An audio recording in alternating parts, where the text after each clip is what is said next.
అందరికీ నమస్కారం. నేను ఎస్పీ నాయక్. మీరు చూస్తున్నది టోరీ బంజారా. మరి ఈరోజు టోరీ బంజారా స్టూడియోలో మరి బంజారా గాంధీ, మాజీ మినిస్టర్, మాజీ ఎంపీ రవీందర్ నాయక్ గారు ఉన్నారు. మరి దాంతో పాటు మా తమిళనాడు రవినాయక్ గారు ఉన్నారు. మరి వాళ్ళకి ఒకసారి స్వాగతం చెప్దాం. సార్ నమస్కారం. నమస్తే. జై రామ్ శివాల. జై శివాల. సార్ నేను నిన్న పేపర్‌లో చూశాను. ఈరోజు గూడా పొద్దున గూడా అది చక్కర్లు కొడతా ఉన్నది.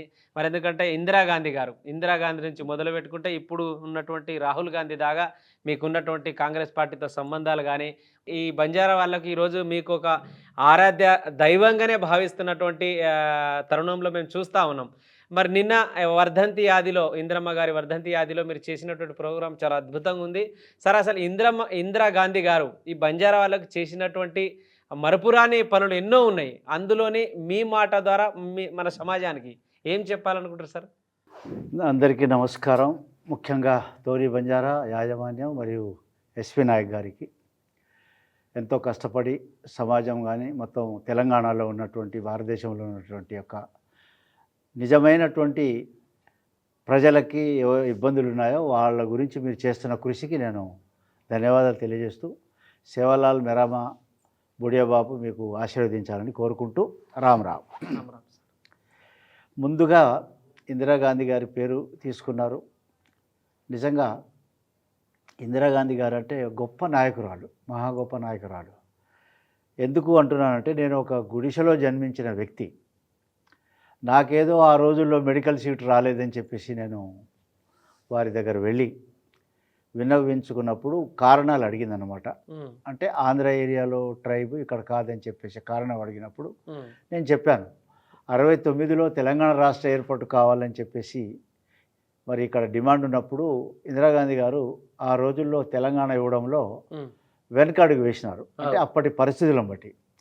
అయితే నేను అదే సందర్భంలో ఈ మన లంబాడి బంజారా తెగకి షెడ్యూల్డ్ ట్రైబు లిస్టులో లేరనే ఒక దీనివల్ల నాకు మెడికల్ సీట్ రాలేదని నేను వారికి చెప్పడం, వారు వెంటనే గ్రహించి ఇది అన్యాయం కదా, ఒకే స్టేటు, మనం స్టేట్ను సెపరేట్ చేయలేదు, ఆంధ్ర తెలంగాణ సెపరేట్ చేయలేదు, కానీ లంబాడి బంజారా సుగాలీలను సెపరేట్ చేసినామనే ఒక దాన్ని గుర్తించి వారు వెంటనే, అంటే అప్పటికి మేము 5-6 సంవత్సరాలు వారు వెంబడి వారిని ఒప్పించి మెప్పించి 1976లో 108 ఆఫ్ 1976 పార్లమెంట్ యాక్ట్ ద్వారా విత్ ఇన్ ది స్టేట్లో ఉన్న ఏరియా రిస్ట్రిక్షన్ తొలగించి మనల్ని రిజర్వేషన్ లిస్టులో పెట్టడం జరిగింది. మనము ఎరుకలాసు, బంజారా, సుగాలి. అదేవిధంగా బై ఒడిస్సా, వెస్ట్ బెంగాల్, బీహారు, జార్ఖండ్ ఇక్కడ షెడ్యూల్ ట్రైబ్స్గా ఉన్నాం మనం, లేరని కాదు. ఆంధ్ర రీజన్లో మద్రాస్ ప్రెసిడెన్సీలో ఉన్నాం. అదే రకంగా మరి మైసూర్ ప్రెసిడెన్సీలో మన వాళ్ళు షెడ్యూల్ క్యాస్ట్లో ఉన్నారు. కర్ణాటక, హిమాచల్, ఢిల్లీలో కూడా షెడ్యూల్ క్యాస్ట్లో ఉన్నారు. అయితే మన బంజారా తెగకు 16 ఉపకులాలు ఉన్నాయి, ఉపజాతులు. ఈ 16 ఉపజాతులలో ముఖ్యమైనవి బాజీగర్ బంజారా, సిరికిబంద్ బంజారా, గ్వాల్ బంజారా, బ్రిజ్వాసి బంజారా. ఈ సబ్ మన సినానిమస్లో షెడ్యూల్ కాస్ట్ ఉన్నాయి. ఎక్కడ ఉత్తరప్రదేశ్, హర్యానా, పంజాబ్, జమ్మూ కాశ్మీర్. ఇక మిగతా చోట్లనేమో మహారాష్ట్రలో విజయంటిగా, అదే రకంగా ఇతర యూపీ, మన మధ్యప్రదేశ్, గుజరాత్, రాజస్థాన్లో ఓబీసీలుగా ఉండడం జరిగింది. అయితే ఆ సమయంలో అంటే మనకు 20 సంవత్సరాలు నష్టం జరిగిన సమయం, 47 నుంచి 76 వరకు, అంటే దాదాపుగా 30 సంవత్సరాలు నష్టం జరిగింది. అయితే ఆ నష్టాన్ని పూరించడానికి మేము వారి దృష్టికి తీసుకొస్తే వారు వెంటనే మరి స్పందించి, ఆ రోజుల్లో బ్రహ్మానంద రెడ్డి గారు అక్కడ హోంమంత్రిగా ఉండడం మన లక్ అది. వారు చెప్పారు, నా రీజియన్లో షెడ్యూల్ ట్రైబులు ఉన్నారు, ఆంధ్ర రీజియన్లో, తెలంగాణ లేరని చెప్పేసరికి, అంటే కేంద్రానికి హక్కులు ఉన్నాయి. దీనికి ఏదో ప్రెషర్ కానీ మీది నుంచి రావడం అని కాదు. ఎక్కడైతే కేంద్ర ప్రభుత్వం ఏదైనా తెగ గురించి, జాతి గురించి, కులం గురించి, ఈ కులానికి నిజంగా వెనుకబాటుతనం ఉంది, నిజంగా లో లిటరసీ ఉంది, పేదవాళ్ళు ఉన్నారు, బాధల్లో ఉన్నారని చెప్పేసి అనుకుంటే కేంద్రం డెసిషన్ తీసుకోవచ్చు. ఇది రాజ్యాంగం కల్పించిన హక్కు, ఇది బాబాసాహెబ్ ఇచ్చిన రాజ్యాంగం హక్కు అది. అయితే ఆ హక్కు ద్వారా మనం రావడం జరిగింది. దానికి నేను నిన్న వారి వర్ధంతి సందర్భంగా నేను ఒక గుడిసె నుంచి వచ్చి ఇందిరాగాంధీ గారితో మరి ఈ విధంగా ఇటువంటి తెలంగాణ రాష్ట్ర ఏర్పాటుకి ఎటువంటి బిల్లు మొన్న పాస్ అయిందో పార్లమెంట్లో, అటువంటి బిల్లు మన తెగకు షెడ్యూల్ ట్రైబ్ గుర్తించడానికి అటువంటి బిల్లు పెట్టడం జరిగింది. మరి గిన్ని చేశారు. ఎందుకంటే ఇప్పుడు రవీంద్ర నాయక్ గారు ఒక సీఎం పదవియే చేయలే, మిగతాది ఎంపీ, ఎమ్మెల్యేలు, మినిస్టర్లు, ఎస్సీ ఎస్టీ కమిషన్ 2 రాష్ట్రాల్లో కలిపి కూడా చేసినటువంటి ఘనత మీకుంది. మరి నిన్న మొన్న తెలంగాణ రాష్ట్రంలో ఇటు బంజారా వాళ్ళకి గానీ, కోయగొండల ఈ చిన్న చిన్న వాళ్ళు అసలు మీరు ఇక్కడ కాదు, అది కాదని పిచ్చి పిచ్చి మాటలు అసలు అందులో నిజమేంటి సార్? మీరు ఇప్పుడు చెప్పారు కదా. అయితే ఇక్కడ నేను ఒక క్లారిటీ ఇవ్వాలా సార్. ప్రజలకి, మాధ్యమాలకు. ముఖ్యంగా మాధ్యమాలు, కొన్ని మాధ్యమాలు పనిగట్టుకొని రాజ్యాంగంలో క్లియర్ కట్గా ఉంది. రాజ్యాంగంలో ఏముంది, స్వతంత్రం వచ్చినప్పుడు 1956లో ఈ లిస్టు బాబాసాహెబ్ ప్రిపేర్ చేసినప్పుడు అప్పుడు 705 తెగలు, 705 తెగల్ని ఆదివాసులు, ఆదిమ జాతులు, షెడ్యూల్డ్ తెగలు, షెడ్యూల్డ్ సముదాయాలు, గిరిజన సముదాయాలనే ఉంది.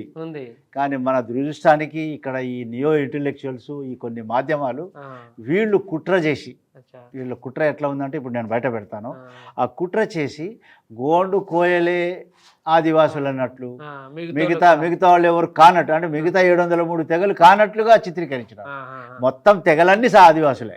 అయితే ఇందులో ఈ తెగలలో కొంతమందికి వెనుకాటుతనం కావచ్చు, లేక అభివృద్ధి చెందకపోవచ్చు, నేను అది ఒప్పుకుంటా. ఇట్లా అనుకుంటే మరి దేశంలో ఒక 5%, 10% ఉన్నవాళ్లే కదా అంత చేసేది. మిగతా 90% వాళ్ళకి ఏం దొరికిందని ఇదంతా మనం రోజు చూస్తున్నది. కానీ వీళ్ళేదో కేవలం మనకేదో 4 ఉద్యోగాలు ఎక్కువ వచ్చినాయని చెప్పేసి వాళ్ళకి తెలియక, ఎందుకంటే ఆ గోండు కోయల సమస్యలు వేరు. ఏంటి ఆ సమస్యలు? ఏజెన్సీ ప్రాంతాలలో ఉన్నటువంటి ఒక భూములు 170 భూ బదలాయింపు చట్టం, ఆ చట్టాన్ని నిర్వీర్యం చేసి గిరిజనేతరులు ఆ భూములన్నీ కొట్టేసినారు. ఇది అసలు సమస్య. ఆ రోజుల్లో డిప్యూటీ కలెక్టర్స్ ఉన్నారు, స్పెషల్ డిప్యూటీ కలెక్టర్స్ ఫర్ ఈ 170 ఎల్టీఆర్ యాక్ట్ను. దాని గురించి ఎవరైనా నాన్ ట్రైబల్ భూమి కబ్జా చేసినట్టు వాడిని డైరెక్ట్గా జైలుకి పంపించే ప్రొవిజన్. అటువంటిది ఈరోజు వందలు వేలాది ఎకరాలు బంగారం పండే భూములు, సారవంతమైన భూములు, గిరిజనుల భూములు వాళ్ళు తస్కరించారు. దానిపై పోరాటం చేయకుండా అదొకటి. రెండవది ఖనిజాలు, అపరిమితమైన ఖనిజాలు ట్రైబల్ ఏరియాలో. ఆ ఖనిజాల తస్కరులు, కలప స్మగ్లర్లు, ఇక వీళ్ళు దోచుకుంటున్నారు ట్రైబల్స్ని. అదే రకంగా ఈ గిరిజనులకు సంబంధించిన పిఎస్సీలు, ప్రైమరీ హెల్త్ సెంటర్స్, అదే రకంగా ఐటీడీఏలు, అవి వాళ్ళ మధ్యలోనే ఉన్నాయి.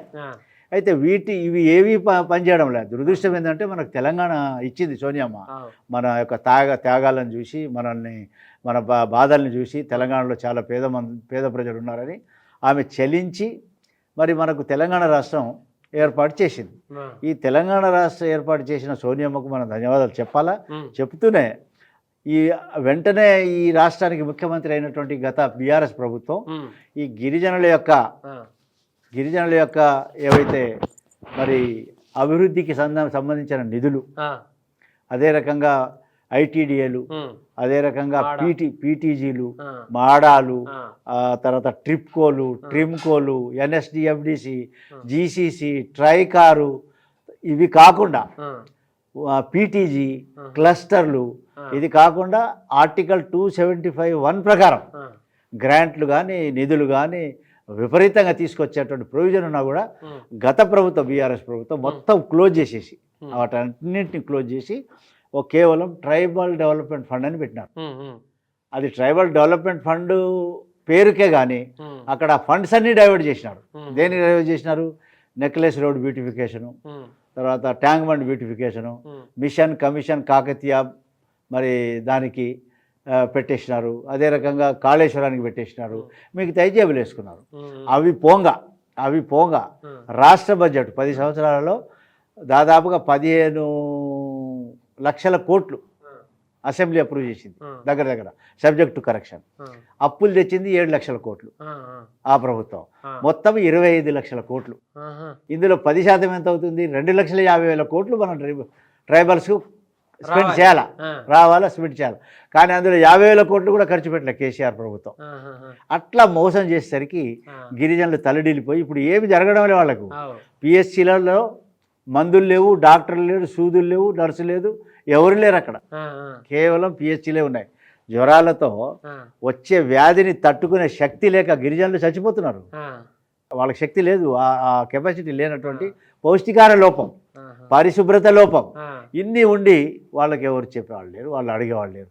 సో ఈ సమస్యలని డైవర్ట్ చేయడానికి, ఈ సమస్యల్ని డైవర్ట్ చేయడానికి ఈజీగా ఈ లంబాడోళ్ళు కోయలు గోండ్లు లంబాడోళ్ళ మధ్య పంచాయతీ పెట్టేస్తే ఆ పాపం అమాయకులు గోండు కోయలు మరి వాళ్ళ మాటలు చూస్తే అమాయకులుగా అవపడతలేరు. అబ్బో వాళ్ళంట మనల్ని దేశద్రోహుల కింద చిత్రీకరించరు, మనం పిల్లల్ని పందులను కన్నట్టు కన్నామని చెప్పేసినారు, మీరు ఇక్కడ వాళ్ళు కాదన్నారు, మిమ్మల్ని తీసేస్తామన్నారు, మీకు తరిమేస్తామని చెప్పేసి అంటారు. వాళ్ళు నేను ఇంతవరకు వాళ్ళు దేవుళ్ళని అనుకునేవాళ్ళని గోండు కోయలు చాలా మంచి వాళ్ళు, వాళ్ళు ఈ అభివృద్ధిలో భాగస్వాములు కావాలని కోరుకొని మన జనాభా యాడ్ కావడం వల్ల 10% రిజర్వేషన్, మనం యాడ్ కాకుంటే వాళ్ళు కేవలం 2.5% కూడా ఉండరు, 2-3 ఎమ్మెల్యేలు అవుతారు వాళ్ళు. ఇప్పుడు ఈ రోజు 7 ఎమ్మెల్యేలు ఉన్నారు. అయితే అది చూడకుండా ఆ ఇష్యూను డైవర్ట్ చేయడానికి ఈ వెనక ఉన్నటువంటి యొక్క భూబకాసురులు, తర్వాత ఈ కలప స్మగ్లర్లు, ఖనిజాల తస్కరులు, తర్వాత అధికారులు కొంతమంది ఏది ఐటీడీఏ పిఎస్సి అధికారులు ఈ లంబాడోళ్ళ మీద వాళ్ళని ఎగబెట్టి మీరు ట్రైబల్ కాదు, నువ్వెవడబ్బా ట్రైబల్ కాదని చెప్పడానికి కాన్స్టిట్యూషన్ ఉంది, సెన్సస్ కమిషనర్ ఉన్నాడు, మరి ఆ లిస్ట్ ఉంది, ఎవరెవరు ఏ విధంగా ట్రైబ్ అవుతారు, ఏ విధంగా షెడ్యూల్ కాస్ట్ ఉన్నారు అనేది ఉంటుంది. అది ప్రభుత్వం చేయవలసింది, పార్లమెంట్ చేయవలసింది. అదేదో చిన్నది మీరు లా ప్రకారం రాలేదండి, లా ప్రకారమే వచ్చినాం. పార్లమెంట్ యాక్ట్ అంటే ఏమనుకుంటున్నారు, దానికి కోర్టుకు పోయినారు, సరే మీకు హక్కు ఉంది పోయినారు. కానీ మీరు దాన్ని అర్థం చేసుకుని ముందు నేను వీళ్ళని అడుగుతున్నా, ఇప్పుడు లంబాడోళ్ళను మరి ప్రజల ముందు దోషిగా నిలబెట్టే వాళ్ళని అడుగుతున్నా, మీరు ఆ 170 LTR ల్యాండ్ గురించి ఎందుకు కొట్లాడడం లేదు, మీకున్నటువంటి ఈ ఖనిజ తస్కరుల గురించి ఎందుకు కొట్లాడడం లేదు, మీ పిఎస్సీలు పనిచేయడం లేదు, మీ ఐటీడీఎల్ పనిచేయడం లేదు, మీ మాడాలు లేవు, మీ ట్రైకార్ లేదు, ఇవన్నీ నాశనం అయిపోయినాయి 10 సంవత్సరాలు. అప్పుడు మరి ఎందుకు దాని మీద మాట్లాడారు? ఇదే బాబురావు, ఈ తెర్ల వెంకటరావు గారు, పాపం వాళ్ళ పేరు తీసుకుంటే వాళ్ళు ఏమనుకుంటారేమో కానీ వాళ్ళు అసెంబ్లీలో ఒక మాట మాట్లాడేది, తనేమో పార్లమెంట్లో మాట్లాడాలి, ఇది అక్కడ మాట్లాడాలి, చట్టసభల్లో మాట్లాడాలి. నిజంగా అన్యాయం జరిగితే అన్యాయమే. లంబాడి జాతి, బంజారా జాతి ఏంది, తమ్ముడు తనవాడైనా ధర్మం ధర్మమే, ధర్మాన్ని కాపాడు జాతి నా జాతి. దీనికి నేను ఉదాహరణ కూడా చెప్తా. 1వ 2వ సెంచరీ నుంచి 7వ సెంచరీలో లక్కీ భుకియా రాఠోడ్ అక్కడి నుంచి మొదలైన చరిత్ర మనది. దక్షిణ భారతదేశంలో మన శాతవాహనుల కాలం నుంచి మన చరిత్ర ముడిపడి ఉంటే ఈరోజు 18వ సెంచరీ వరకు బ్రహ్మాండంగా మన యొక్క చరిత్ర, ఈ దేశాన్ని కాపాడిన చరిత్ర. దేశంలో ఎక్కడ అతివృష్టి అనావృష్టి జరిగినా కూడా అక్కడ నిత్యావసరాలు చేరవేసేటువంటి జాతి తెగ. ఈ తెగని ఈరోజు ఆ రోజులనేమో ఆ విధంగా ఉపయోగించుకున్నారు, ఈ రోజేమో ఓట్లతో ఉపయోగించుకున్నారు. ఈరోజు మన దేశంలో 200 పార్లమెంట్ సీట్లలో మనం ప్రిడామినెంట్గా ఉన్నాం. అదేవిధంగా 1000 అసెంబ్లీ స్థానాల్లో మనం ఉన్నాం. దానికి ఉదాహరణగా తెలంగాణలో 14 పార్లమెంట్ స్థానాల్లో మనం ఉన్నాం. మనం ఎక్కడ మొగ్గు చూపితే అదే పార్టీ గెలుస్తుంది. ఎస్, అదే రకం. ఇది ఉదాహరణకు చెప్తున్నా. దేశంలో 200 అయితే ఇక్కడ 14 సీట్లు పార్లమెంటు, దేశంలో 1000 సీట్లు అయితే ఇక్కడ 69, 70 సీట్లలో మనం ప్రిడామినెంట్. అటువంటి తెగను పట్టుకొని ఈరోజు గవర్నమెంట్ ఎంబడి ఉండే ఈ ప్రజలు ఎక్కడ లంబాడీలు పట్టణాలకు గ్రామాలకు దూరంగా తాండా అంటే దానికి స్ట్రక్చర్ ఉండదు, అది యాజ్ వెల్ యాజ్ గుడిసెలే. ఇప్పుడేదో ఈ ఇండ్లు వచ్చిన తర్వాత కొన్ని, అప్పుడు చెన్నారెడ్డి గారు ఉన్నప్పుడు, ఇందిరమ్మ ఉన్నప్పుడు 400కే గుడిసెలు వేసుకునే కార్యక్రమం ఉండే. అప్పుడు వేసుకున్న గుడిసెలే ఈరోజు కొద్దిగా కష్టపడి వచ్చే నిధుల్ని ప్రాపర్గా యూజ్ చేసుకొని కష్టపడి కట్టుకున్నారు. దాన్ని ఒక 10 ఉద్యోగాలు ఎక్కువ సంపాదించుకుంటున్నారు. దానికి మీరంతా మా ఉద్యోగాలు కొట్టుకుపోయినారు. ఉద్యోగాలు ఎట్లా కొట్టుకుపోతున్నారు? ఉద్యోగాలు కొట్టుకుపోవడానికి UPSC, union public service commission, there is a parameter. అదే రకంగా టీజీపీఎస్సి, రాష్ట్ర సర్వీస్ కమిషన్ కూడా ఉంటుంది. ఇందులో ఎవరైతే పాస్ అవుతారో వాళ్ళకే ఉద్యోగాలు వస్తాయి, కానీ ఫెయిల్ అయిన వాళ్ళకు కూడా వస్తాయి. ఇది వాళ్ళు దాని మీద కొట్లాడరు వీళ్ళు. ఎందుకు అంటే మనకు లభించే రిజర్వేషన్ 10%, అంతకుముందు 6.5 ఉన్నప్పుడు సమైక్యాంధ్రలో కేవలం 3% ఇంప్లిమెంట్ అయింది. ఇప్పుడు 10%లో 4% ఇంప్లిమెంట్ అయింది. ఇంకా అప్పుడు 3.5 ఉండే, ఈ రోజు 6% ఖాళీలు ఉన్నాయి. అయితే ఈ ఫెయిల్ అయిపోయినాము, మేము సెలెక్ట్ కాలేదని చెప్పేసి ఎవరైతే అనుకుంటున్నారో ఆ తెగల వాళ్ళకి 0 మార్క్ వచ్చినా కూడా అపాయింట్మెంట్ ఇచ్చి ఇన్ సర్వీస్ ట్రైనింగ్ ఇవ్వాలి. ఇది ఉంది ప్రొవిజన్. ఆ ఇన్ సర్వీస్ ట్రైనింగ్ ఇవ్వడానికి మన ట్రైబల్ వెల్ఫేర్ డిపార్ట్మెంట్లో tribal culture research training institute ఉంది. అక్కడ మరి గిన్ని వ్యవస్థలు ఉన్నాక కూడా మంత్రి ఎందుకు? ఇప్పుడు సీతక్క గారు అంటే గవర్నమెంట్లో ఉన్నారు, వారు సరే గవర్నమెంట్లో ఉండి ఇవన్నీ ఓపెన్గా మాట్లాడి చేయడం కాకుండా ఆమె అమలు చేయడం తన వంతు ప్రయత్నం చేస్తున్నారు. మనం దాన్ని కాదనడం లేదు. అదేవిధంగా ఈ యొక్క పరిస్థితిని అర్థం చేసుకోకుండా గుడ్డిగా ఎవరో 4 పాయింట్లు చెప్పేసి ఉంటారు. మీరు ఆ ఎమర్జెన్సీ పీరియడ్లో వచ్చినారు. ఎమర్జెన్సీ అయితే ఏముంది? ఎమర్జెన్సీలో అన్యాయం జరిగి ఉంటే న్యాయం జరిగింది. ఎమర్జెన్సీలో తప్పేం జరిగింది? ఎమర్జెన్సీలో మీరు పిల్లలు ఎక్కువ కనకండి, మీ పేదరికం, ఈ దేశం పేదరికం అయిపోతుంది, కంట్రోల్ చేయమని అన్నారు.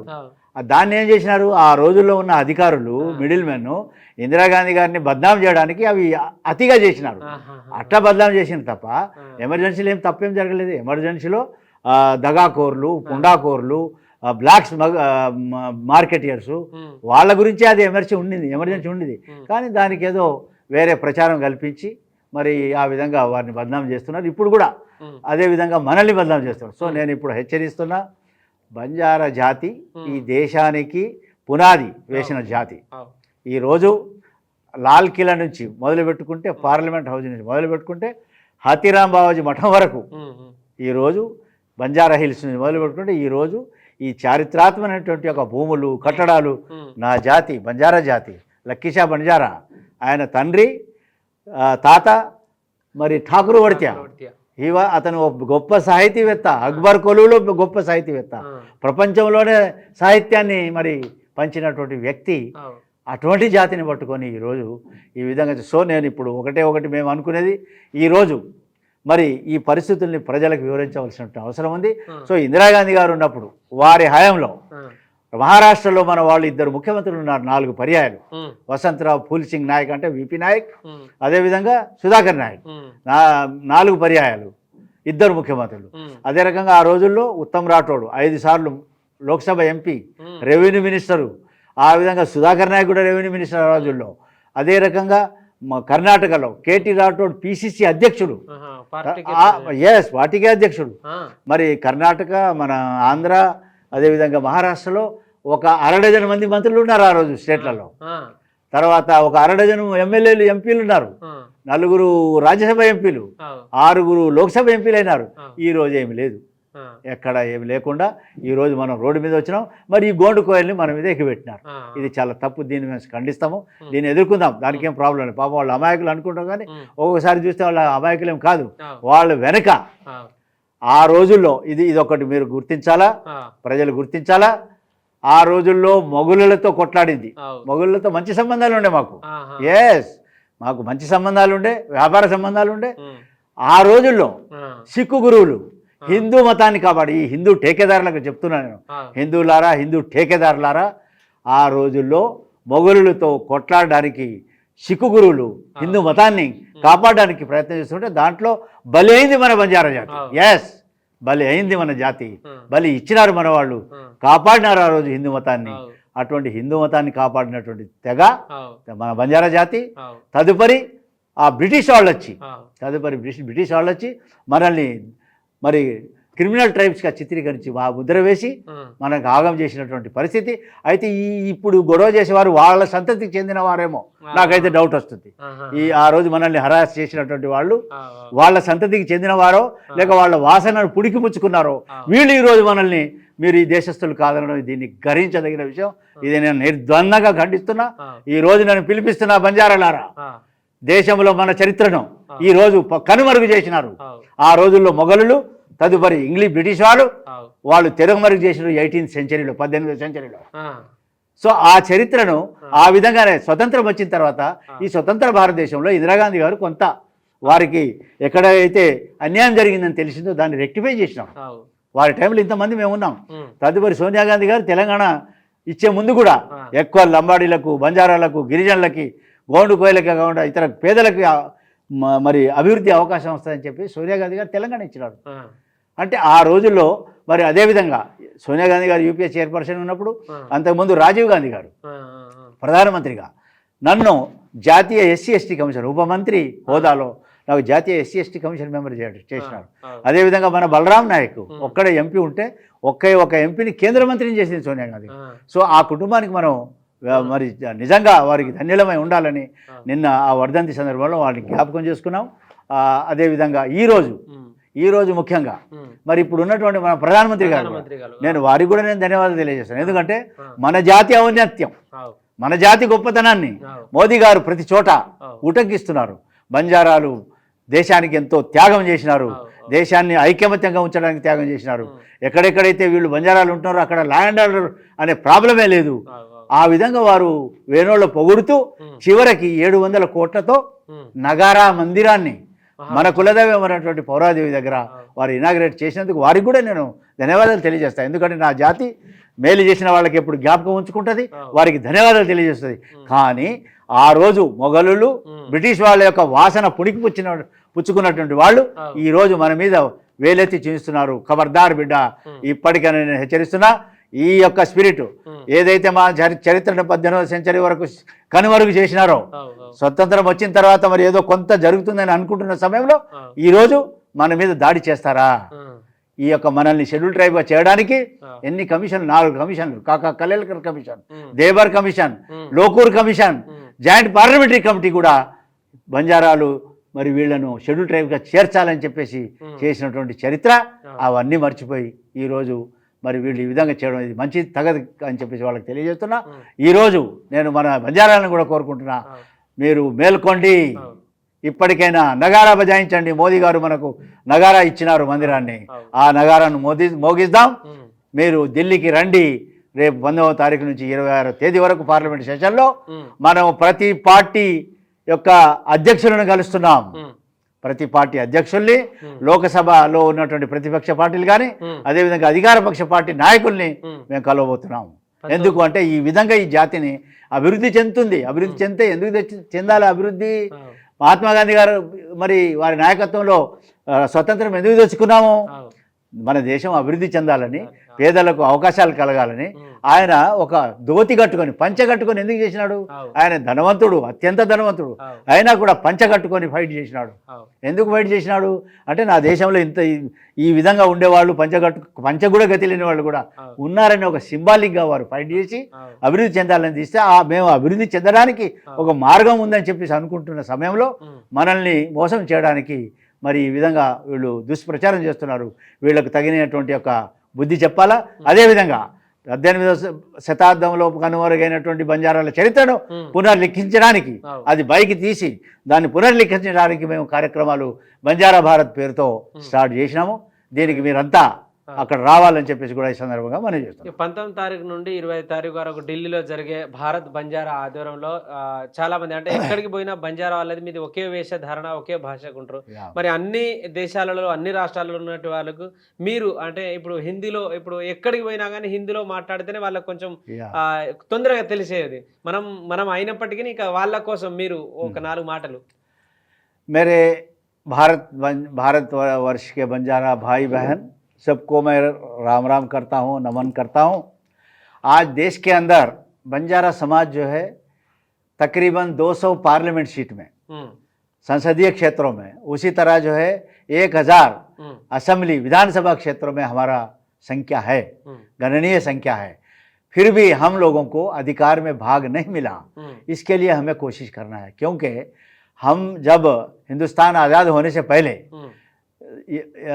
एक और दूसरी सेंचुरी से लेकर शताब्दी से लेकर हम 18वीं सदी में हमारा इतिहास हम पीछे चला गया। वो इतिहास को हम दोहराना है।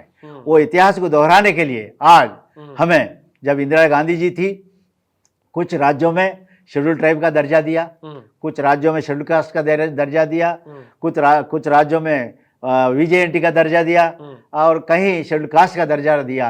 तो वो थोड़ा सा हमें रास्ता दिखा था। और उस समय में हमारे 2 महानुभाव, जो 2 नायक थे, VP नायक जी, सुधाकर नायक जी 4 बार महाराष्ट्र में मुख्यमंत्री थे। उसी तरह KT राठौड़ हमारे कर्नाटक प्रदेश कांग्रेस के अध्यक्ष थे एक स्टेट का। उसी तरह उसी वक्त कई लोग हमारे 4 राज्यसभा MP बने, 4-6 लोकसभा MP बने और एक आधा डजन मंत्रियां थे स्टेट्स में, जैसे कि आंध्र में, उसी महाराष्ट्र और हमारे कर्नाटक में। लेकिन आज एक बलराम नायक MP छोड़कर कहीं हमारा रिप्रेजेंटेशन नहीं है।